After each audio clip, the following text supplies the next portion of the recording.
Do we have any questions? Mark Berman? Jonathan Fagan? Hey, Stephen. Hey, Go ahead. Or no? Okay, Stephen. DJ just came out and said he wouldn't. He said he was on the court today, did some work, but he won't be ready for tomorrow. But he's getting there. How do he look to you, and what are you thinking? he looked good to me. He is still, I could see him holding back just a little bit on some of the drills that he was doing, but yeah, he's getting closer. So that's great. And he's shooting the ball well and moving around relatively well. There's just, I don't know if it's like the lateral stuff or the like kind of start and stop stuff that he's doesn't look super comfortable doing, but you know, he won't play tomorrow, but hopefully soon he'll be back. And Do you have any other injury updates you can share today? Avery Bradley has a calf that he's dealing with. He didn't participate in practice today. House re-aggravated his ankle last night a little bit, and he was limited in practice today. And that's about it. Will both guys be available tomorrow, or do you not know that? Yeah, I'm not sure. Thank you. Jonathan Fagan? You mentioned last night the importance of learning from some of those late game issues. How do you replicate that at a practice to try and drill it? Or it doesn't seem to be a drill type thing. How do you repair something like that?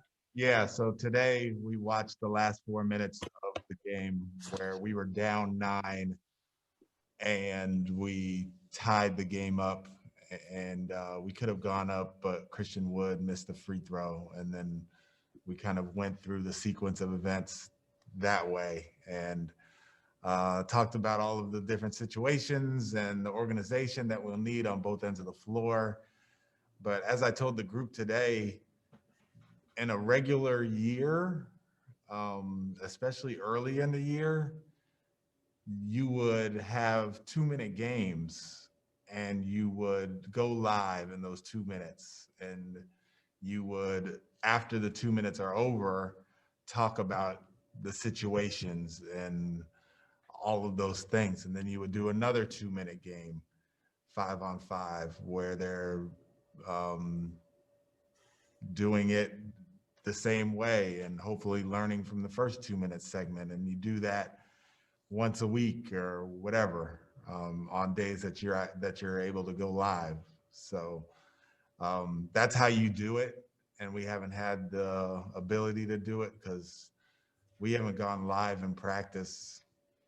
I don't even remember the last time we went live in practice. So that's kind of how you do it in a regular year. We just haven't had the ability to do it. So we're doing it via film and doing it in the games where we can learn from those experiences.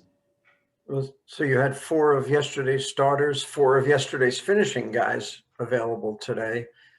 Can you even walk through the same, okay, this is what we want to run in those situations. This is what we tried to run, that kind of thing. Yeah. I mean, we walked through the kind of actions that we were looking for. And we had, Armani Brooks out there in the 5th spot, and just kind of talked through what the reads are, what we're looking for in those situations, where we need to be on the floor so we're not condensing our spacing and stuff like that. So yeah, we did walk through it, but I'm usually pretty detailed when it comes to the film and stopping and pointing and making sure that the guys see what I see. Thank you. Brian Bearfield? Coach, Christian said he signed with Houston because of you. How have you seen him grow and mature as a player and as a leader? So many ways. I mean, he has grown as a player first. To answer that part of the question, he is super dependable as far as what is he going to give you on a night-to-night basis. He has learned where he can be successful on the floor. And that's a big part of it, right? Like when you are just kind of trying to find your way. Initially, you're trying to do a little bit of everything. And then as you kind of settle into who you're going to be as a player, you find that there are certain things that you can do to put pressure on the defense, and you kind of stick to those things. So his pick and pops, his spacing ability, his ability to drive closeouts, his rolls to the rim, and his ability to attack switching by getting the ball into the paint, well, getting the man into the paint, and then we can just throw it up to him and he can finish. And then lately, his rebounding has been really, really solid. 18 rebounds last night, and the defensive boards are something that we need, and he's providing that. And then as a person, he is so much more mature than he was when I first had him. He is conscientious. He understands that he has responsibility with the group. And that's a step to understand.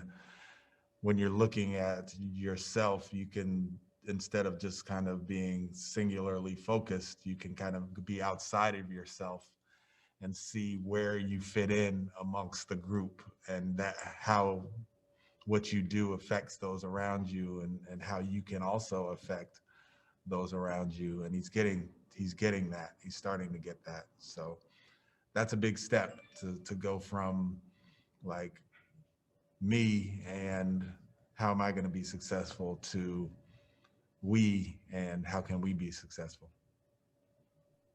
Kaylee Griffin. Hey, Coach, I've got two for you. Going off of what you just talked about with Christian and his rebounding in particular as of late, 18 last night, 19 a career high against the Clippers. In what ways have you seen him become more dominant? What has allowed for that to happen? Have you seen anything different over the last few games in particular? Well, I think him not having to guard the fives is helping a little bit. He is coming in from the perimeter sometimes and getting rebounds. He is not, he's rebounding against smaller guys and jumping over them or moving them out the way to get the rebound and that sort of thing, where Kelly is kind of fighting and grinding with the bigger guys. And I also think he is just like, I wouldn't say it's become important to him, but he is finding that that's another way for him to be successful. That's another way. He has the ability also to rebound it and take one or two dribbles to get us going. And he did it in the fourth quarter last night, where he got the rebound and pushed it up 2 dribbles and got it ahead.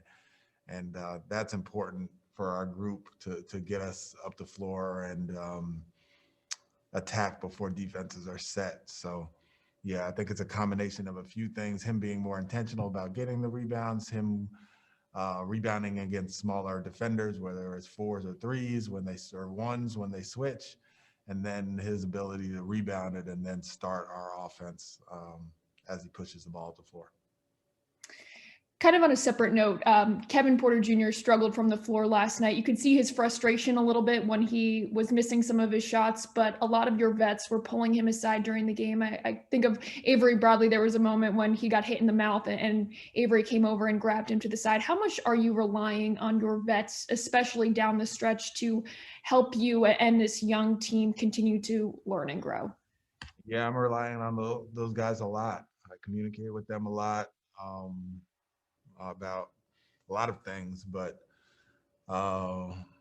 there's nothing like hearing it from a peer, or there's nothing like hearing it from a teammate, and it goes a long way. So some of the things that I can say can be better received, I'll say, coming from a teammate.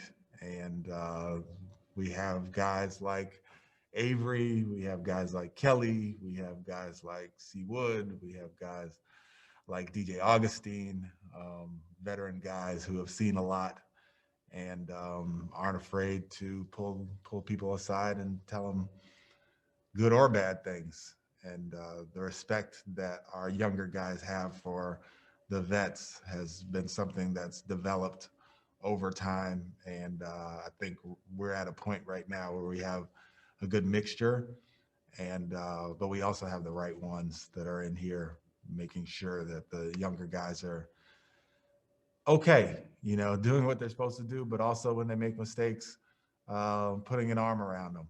And that's important. Adam Spolin. Stephen, a lot of the guys that you just mentioned weren't here. Really, they've only been here for a month or so. How important, you guys talk about the support staff that you had, especially with John Lucas, but how important has it been getting those veterans in here to help out with some of the rookies and just kind of create a culture, even though it hasn't necessarily translated to wins? It's very important. It's to have a young team and just have a bunch of young guys out there.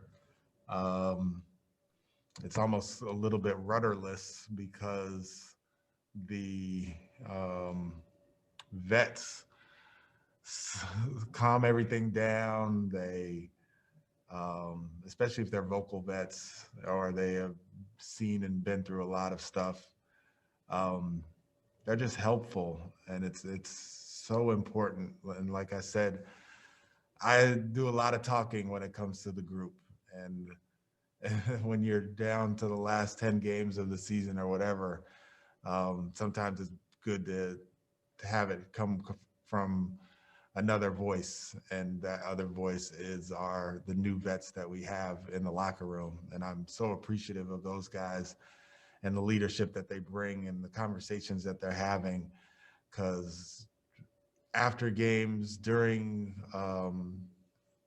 halftime or whatever, these guys are talking about basketball, and that's super important. And it is a result of who you have in your locker room. And like you said, it hasn't necessarily translated to wins, but it is kind of helping brick by brick to lay the foundation of something that could be really good. You obviously have a lot of rookies now. You may very well add a few more next season. So keeping that group together, do you feel like you need to be able to keep that veteran group together? That's a good question. I mean, it really is very dependent on,